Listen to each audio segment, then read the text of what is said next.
So we're taking a look at the bead loom without any threads or anything on it. Often you see it when it's all set up and it seems kind of complicated. So essentially we've got a couple of, one piece of wire that's bent into a shape with a couple of rails.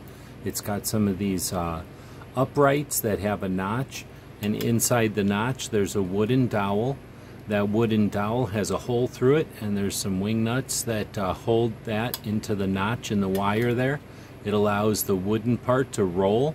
When you tighten the wing nut, it'll kind of tighten the dowel, and it won't have the tendency to roll so much, but you can still kind of move it. And that's important because you can see there's a screw on either of the two dowels there. And I'll use this as a little demo. You've got the strings, which you're going to start on one side, and you're going to go back and forth, and a string can start here and go across and go around the screw here, go back this way, and so forth. And what you end up with this sort of spring going on here is it, as you can see, keeps these things all nice and ordered.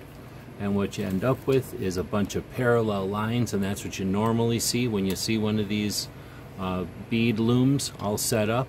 And once you've got your set, now it's just go back and forth with all your different colors of beads and create your digital patterns, essentially. Different patterns, different designs.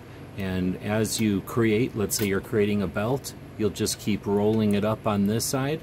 You'll keep adding length to the strings over here, so you can, anticipate how long you're going to make your project and kind of have it ready to go here.